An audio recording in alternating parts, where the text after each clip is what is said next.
بسم اللہ الرحمن الرحیم۔ محترم ناظرین، السلام علیکم۔ آج میں آپ لوگوں کو حضرت یونس علیہ السلام کے بارے میں بتانے والا ہوں۔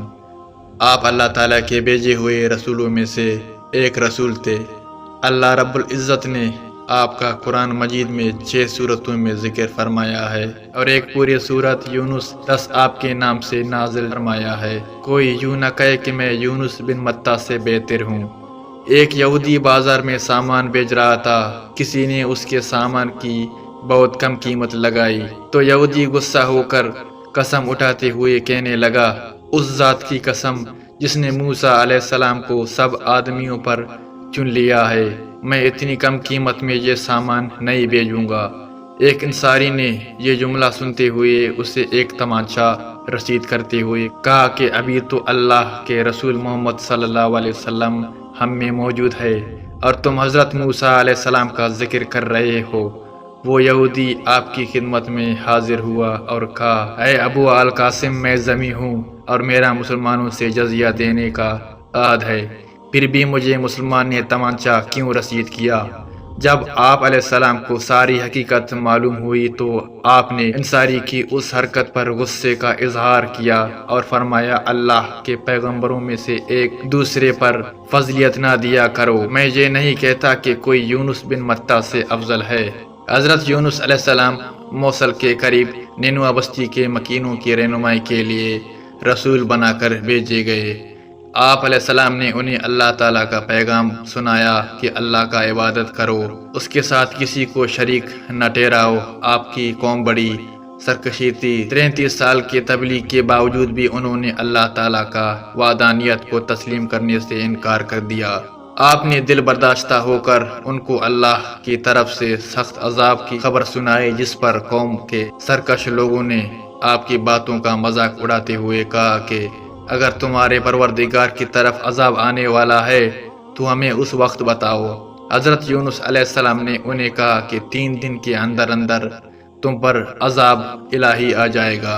حضرت یونس علیہ السلام اپنی قوم کو عذاب کا وقت بتانے کے بعد اللہ رب العزت کی طرف سے ہجرت کا حکم ملنے سے پہلے ہی نینوا بستی سے نکل گئے۔ اللہ رب العزت نے اسی بات پر ناراضگی کا اظہار فرماتے ہوئے انہیں آزمائشوں پر مبتلا کر دیا۔ جب حضرت یونس علیہ السلام اپنی قوم کو عذاب الہی خبر سنا کر وہاں سے چل پڑے تو آپ کے جانے کے تیسرے دن چاروں طرف سے عذاب الہی کا آثار نظر آنے لگے۔ آپ کی قوم کے لوگ حضرت یونس علیہ السلام کی تلاش میں نکلے تاکہ ان سے درخواست کریں کہ وہ اللہ تعالیٰ سے عذاب ٹالنے کے لیے دعا مانگے، لیکن حضرت یونس علیہ السلام انہیں نہیں ملے۔ قوم کو یقین ہو گیا کہ اب اللہ تعالیٰ کا عذاب ضرور نازل ہوگا، لہٰذا انہوں نے فوراً اپنے نبی کے ساتھ بدسلوک پرندہ آمد کا اظہار کیا، پھٹے پرانے کپڑے پہن لیے، جانوروں کے بچوں کو ان کی ماؤں سے الگ کر دیا، مرد عورتیں اور بچے رو رو کر عاجزی اور انکساری کے ساتھ اللہ تعالیٰ سے عذاب ٹالنے کی دعا مانگنے لگے۔ جانور اپنے بچوں سمیت آواز نکالنے لگے اور بڑا رقت آمیز منظر پیدا ہو گیا۔ اللہ رب العزت رحمت جوش میں آئی اور اس نے قوم یونس پر آنے والی عذاب کو ٹال دیا۔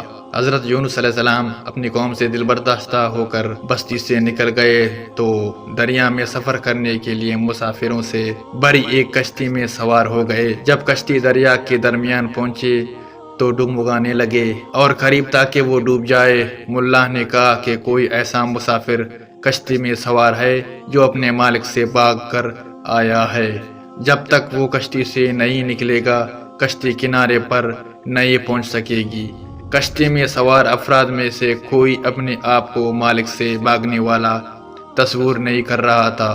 آخرکار مسافروں نے آپس میں مشورہ کر کے یہ طے کیا کہ قرعہ اندازی کر لیتے ہیں، جس کے نام قرعہ نکلے گا اسے دریا میں پھینک دیں گے تاکہ باقی مسافر اپنی منزل تک پہنچ سکے۔ چنانچہ قرعہ اندازی کی گئی تو قرعہ حضرت یوسف علیہ السلام کے نام نکلا۔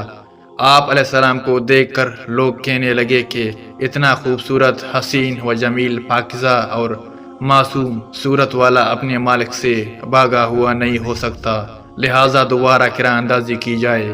جب دوسرے بار قرعہ اندازی کی گئی تو پھر بھی حضرت یونس علیہ السلام کا ہی نام نکلا۔ لوگوں نے تیسری بار قرعہ اندازی کرنے کو کہا جب تیسری بار قرآن اندازی ہو گئی تو پھر بھی قرآن اندازی میں آپ کا ہی نام نکلا۔ آپ فوراً سمجھ گئے کہ اپنے مالک سے بھاگا ہوا غلام میں ہی ہوں، کیونکہ میں اللہ تعالیٰ کی اجازت کے بغیر اپنی بستی سے نکل آیا ہوں۔ لہٰذا آپ نے خود ہی دریا میں چھلانگ لگا دی۔ جیسے ہی آپ نے دریا میں چھلانگ لگا دی، اللہ تعالیٰ نے دریا کی ایک بڑی مچھلی کو حکم دیا، اپنا منع کھول کر انہیں اس طرح نگل لو کہ ان کی گوشت اور ہڈیوں کو ذرا بھی نقصان نہیں پہنچے۔ اس مچھلی نے منع کھول کر حضرت یونس علیہ السلام کو زندہ سلامت نگل لیا اور دریا کی گہرائی میں چلی گئی۔ حضرت یونس علیہ السلام جب مچھلی کے پیٹ میں پہنچ گئے اور وہاں اپنے آپ کو زندہ محسوس کیا تو اپنی غلطی کا اعتراف کرتے ہوئے اللہ کے حضور گڑ گڑائے اور اللہ عز و جل کی خوب تسبیحات بیان کی۔ جب آپ نے اللہ تعالیٰ کی تسبیح کے ساتھ دعائیں کلمات کہے تو اللہ عز و جل نے آپ کی دعا فوراً قبول فرما کر آپ کو غم سے نجات عطا فرمائی۔ اللہ عز و جل نے 40 دن کے بعد مچھلی کو حکم دیا کہ دریا کے کنارے جا کر انہیں اپنے پیٹ سے باہر اگل دو۔ مچھلی نے اللہ تعالیٰ کا حکم کی تعمیل کرتے ہوئے آپ کو باہر اگل دیا۔ اللہ عز و جل نے وہاں آپ پر کدو کی بیل اگا دی۔ آپ مچھلی کے پیٹ میں رہنے کی وجہ سے بہت زیادہ کمزور ہو گئے تھے اور آپ کا جسم عظم پیلا ہو گیا تھا۔ اس حالت میں اگر آپ پر ایک مکھی بھی بیٹھ جاتی تو آپ اس کی تاب نہ لا سکتے تھے۔ آپ کے لیے ایک دودھ دینے والا ہرنی کو پابند کر دیا جو صبح و شام آپ کو دودھ پلانے آیا کرتی تھی، یہاں تک کہ آپ بالکل تندرست ہو گئے۔ اور جب واپس قوم کے پاس آئے تو دیکھا وہاں تمام مسلمان ہو چکے تھے۔